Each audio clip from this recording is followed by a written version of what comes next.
Hi, I'm Pat Carrabré, Director of the Chan Center. On behalf of the team here, I want to thank you for tuning in to our .com series.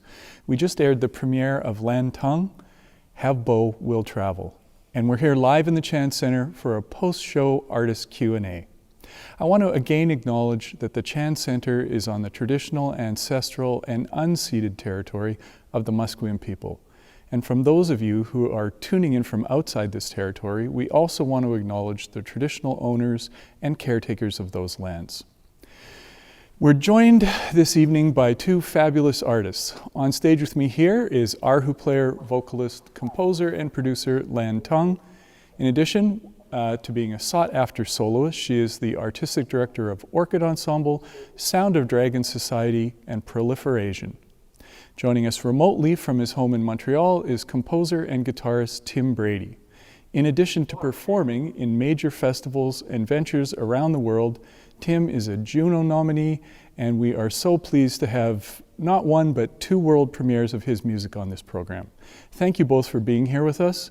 Before we jump into the conversation though, I want to let folks at home know that if you're watching us live and you have any questions for either Lan or Tim, please feel free to pop them into the chat and we'll do our best to get to those as soon as we can.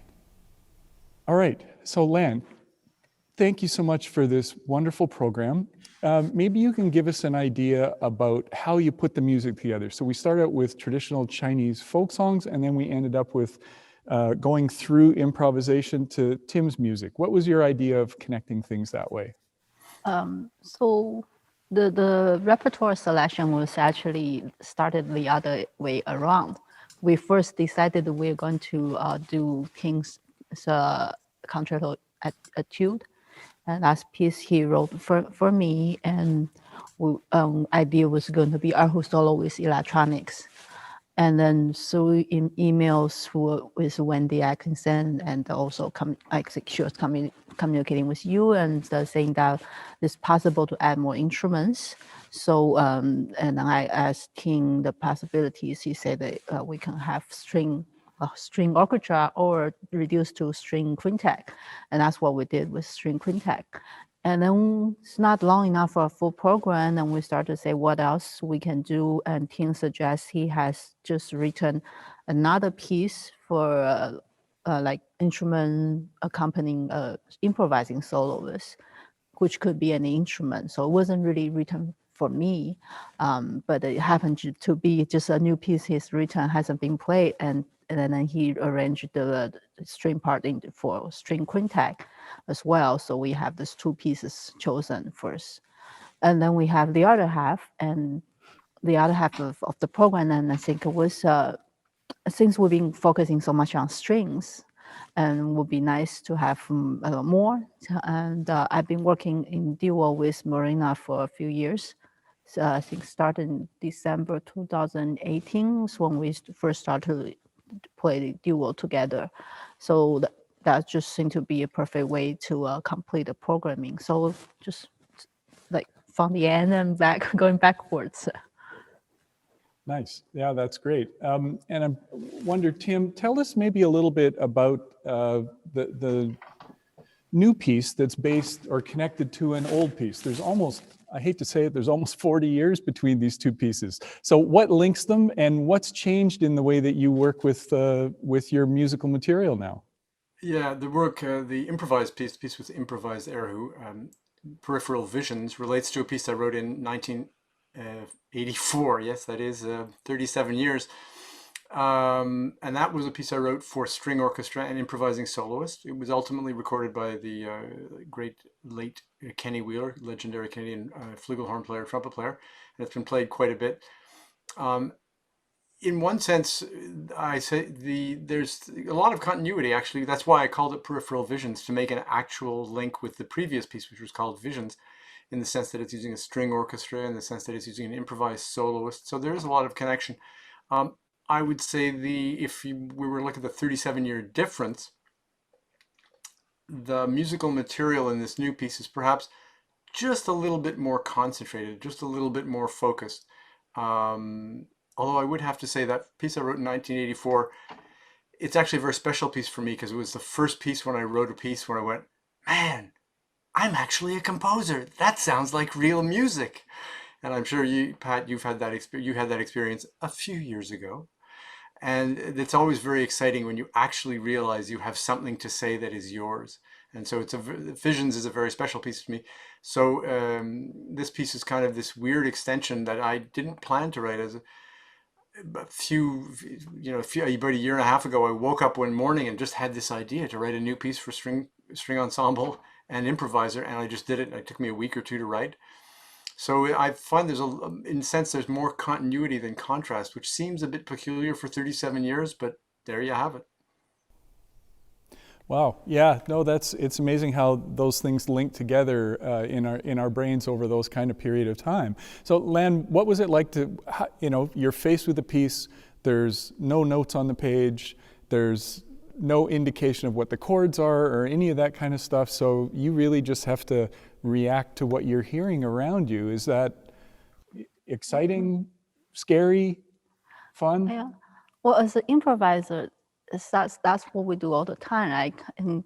And that the difference is the other parts fix. Usually, when you're improvising with another person or another a group of people together, and no one has a clue of what's going to happen, and everyone's making that to happen together, and offering and decision making all at the same time, and sort of in an equal position. But when you're working with some fixed work, like the other parts are all fixed, then it sets the structure already for the piece. And there is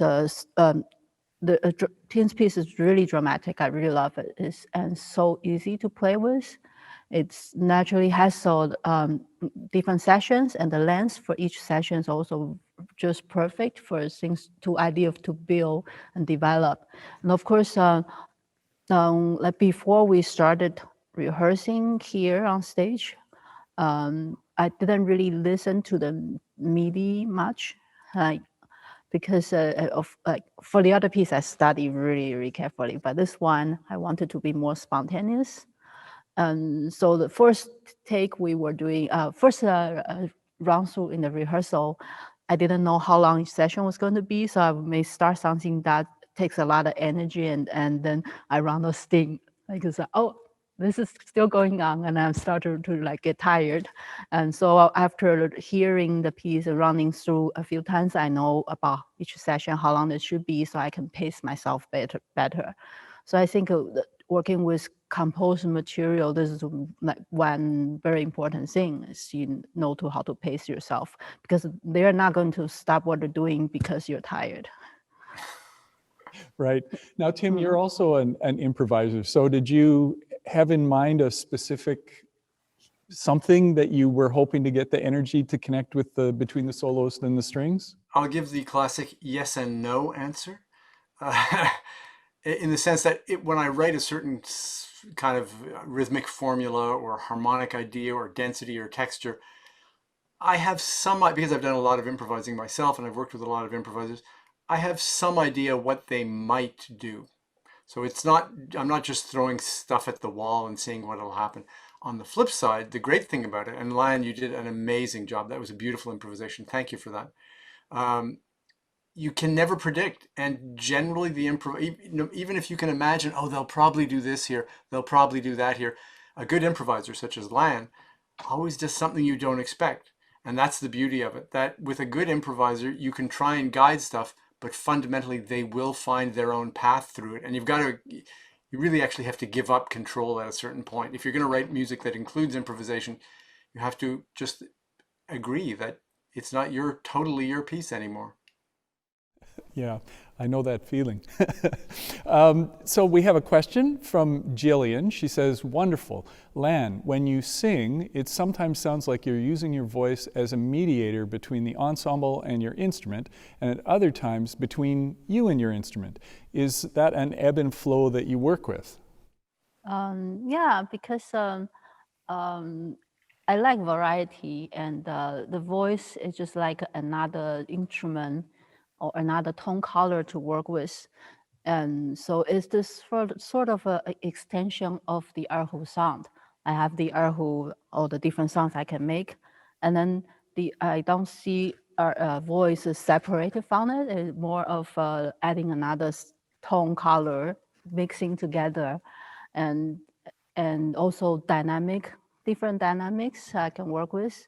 And sometimes I also enjoy playing different intervals between voice and erhu, and I took a little bit of practice to tune different things in my head.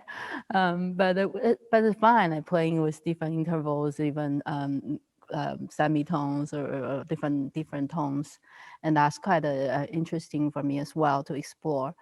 And then also a lot of time it's like a conversation back and forth between erhu and the voice. So because I can have something like one of the instrument holding a Lan Tung and the other one answering, and they can go back and forth. So it creates the illusion of two people playing. Yeah, it's wonderful sounds. Tim, what about concerto etude? It's kind of in a traditional, 3-section kind of contrasting idea form. What was it that kind of drove you in the creation of the piece and to create that form? Well, as Lan mentioned, Lan and I have been talking about trying to get a full-scale concerto going for a little while. I've got some sketches, we've talked to some people, but nothing's sticking for the moment. So we came up with this idea of writing a piece for Erhu and some electronic sounds using MIDI samples and using some processed electric guitar sounds, which you heard in the background of the mix, which I think works quite well. It kind of gives the orchestra, you sense that the orchestra was a little bigger. You weren't quite sure why, but it sounded a little broader than if it was just a regular string quintet. The idea for me with this piece, why I call it a concerto etude, is it allows me to explore a few compositional ideas I've never written for Erhu before. I've written a lot for violin. They're similar, but they're not the same. So I had to rethink some ideas, and Lan was very helpful with that. The idea is really pretty simple. It's to try and contrast the soloist with the string quintet material. The other thing I did at the end, the last bit of the piece, it was around the time Ennio Morricone, the Italian film composer, died. And I saw this interview with him, and someone said, "Maestro Morricone, how come you can write such good melodies?" He went, "Because I'm a professional composer. I know how to make a melody. It's that simple." And I kind of said, man, he's right. I'm going to write a melody. And so I just wrote a melody. And I think it's actually not a bad melody. Man, I'm a professional composer. That's great. It is one of those things that you realize every once in a while, yes, I have some skills and I think I will use them. Yeah, how marketable they are is a different discussion, but skills we do have. Yeah, no, absolutely. Lan, you've worked with quite a few different groups that combine Western and non-Western instruments. So can you give us a little bit of an idea about your relationship with Marina and the duo that you have with Marina Hasselberg and with Turning Point Ensemble? Sure.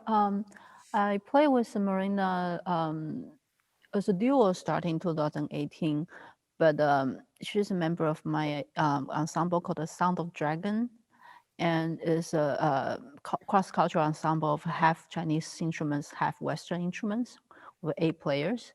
And the group started in 2016, but it is extension of the Sound of Dragon Society, and that I started 2013 and start to produce Sound of Dragon Music Festival every 2 years since 2014.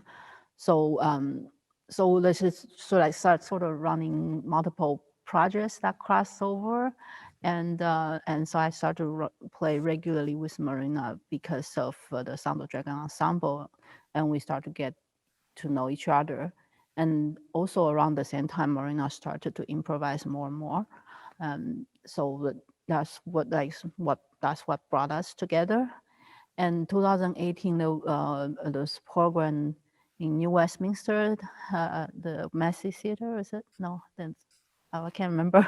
but Winter Solstice, and then it's supposed to have pair duos of musicians together, and I was invited to join the program, and then they asked me to come out with dual partner, and Lisa K. Miller actually suggested that I work with Marina. Nice. So that's how we started to do the duo, and it just seemed to be very natural. So like Erhu cello, perfect combination. And with Turning Point, I've worked with quite a few times. First times like over 10 years ago, the a program celebrating was Vancouver 150. Okay. Right. I wasn't here then. Yeah, so it was a celebration for the city, and so it was a special concert. We collaborated, played a number of pieces, and since then we worked together a few times, and Owen started to write more for Chinese instruments, and also for Vancouver Intercultural Orchestra, and also last year, around this time, we just finished the show with One Way Dance and Turning Point Ensemble, and that was like a major work. And That was a great show. yeah, so that was the last one we worked together. And also I helped with Turning Point Ensemble's first Asia tour. So we went to Taiwan and China together. Great, great. Playing different pieces, including my composition. Wonderful. Yeah. Now we have a question from Marina Hasselberg. She's put one in the chat herself. So Tim, she wants to know how you do it. Like you said that you wrote the new piece in under 2 weeks, which seems extremely fast, and I agree. Could you give us a little idea about your creative process and your composing routines? Command C, Command V. Copy paste. Well, okay, that's a bit glib, but it's not untrue. I would say I am a composer who can compose quite quickly. Part of that is to get back to Ennio Morricone thing, the professionals. I mean, I've been doing it like this year is actually 40 years I've been doing it, so that's part of it. But I'm actually also there's two things. One is there are just some I've noticed this. There's some composers who compose a lot and some composers who don't compose a lot. It's your personality. Part of it's just that, the type of person you are. But I'm convinced the real thing is I'm still very active. I play guitar a lot. I teach guitar. I play guitar in my own bands. I play guitar on tour. And so I have a guitar in my hands for at least 2 hours a day. And a lot of that time I'm either working on a new piece or I'm improvising. So the idea of just generating notes and seeing where the next note leads, I do it for a couple of hours every day, and I do it quickly and I do it spontaneously. Whether it's good or not, that's a different question. But the idea, I'm just not afraid to put the next note down. It's like, because if I don't like it, I just erase it. But I never obsess about it. I just start writing ideas.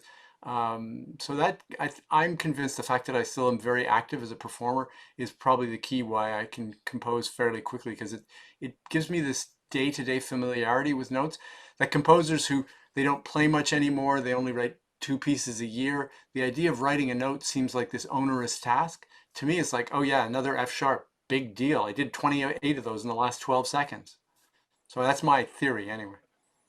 Well, I think it's a pretty good theory, actually. You know, there is that thing about fluidity. If you're used to having ideas coming out, they're going to come out. So we have a question from David, and David asks if there are any new projects on the horizon for Lan and Tim, either together or separately. Who wants to jump in?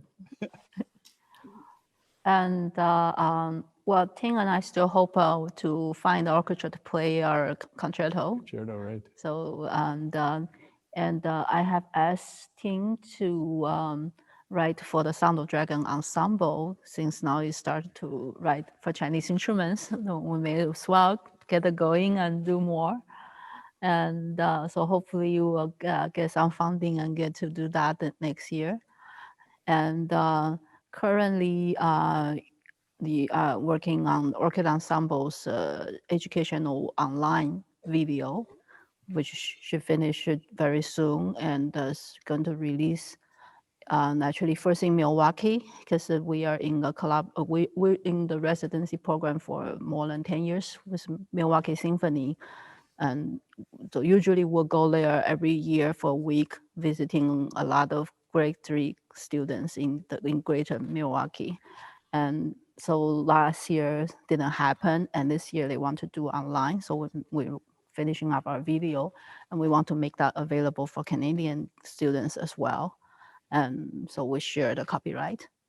And also orchid ensembles working on collaboration with Andrew, no, sorry, Curtis Andrew, one mixing of, Percussionist, yeah, he yeah. was just here. Yep. Yeah, so it's a mixing of Chinese, Taiwanese, and Indian traditions together. So we are going to start our rehearsal, first one in 2 days. Wow, excellent. Excellent. What about you, Tim? What's on the docket? Well, tomorrow I have to write 5 concertos, and the next day 3 symphonies. But other than that, no. You were working on multiple recordings, right? Yeah, no, actually we finalized it in April. I've got a triple CD coming out, a 3-box set CD of work that I did over the summer during lockdown. Some solo work, some improvised music with virtual orchestra, and some older tapes. And then I've got 2 streaming concerts coming up in late April. One is a concert of notated music with some singers and guitars, and the other concert is a concert of improvised music. So it's kind of related to this project. So those are the things that are coming up in the very short term. The long term, I've got the craziest thing I'm working on, which I'm 5 years into, and it's kind of coming together, is a 4.5-hour cycle of 3 chamber operas. And we've got all the funding in place for the first one. Like, it took a long time, but we've actually raised a staggeringly large amount of money, but operas are staggeringly expensive to produce. So that's going to come in 2022, and then the next one's 2024, and that one's in place. So we're looking actually now to try and figure out this final part of this trilogy, which will be produced in 2025, 2026. So that's going to keep me busy for a little while. Yeah, no kidding. So this has been such a weird time for everyone. How have you both been coping with the impact of this on you professionally, like income changes, where, how you manage your time changes, when you can go out and stay in changes? How have you been adapting? Who first? And not, I think it hasn't been majorly too different for me. Like, of course, all the tours and the travels got canceled. So that's probably the biggest difference is that I haven't left the city for so long, which never happens. Like I've never been here for so long without going into the airport. My dog is happy about that, and we're home so much, so I got a new cat. And if I'm doing Zoom at home, then you see the cat climbing all over me. And part of it, I enjoyed a slower pace to catch up things, because like 2019, I was traveling way too much. Like, was a little like crazy when you look at the schedules every month in a different country.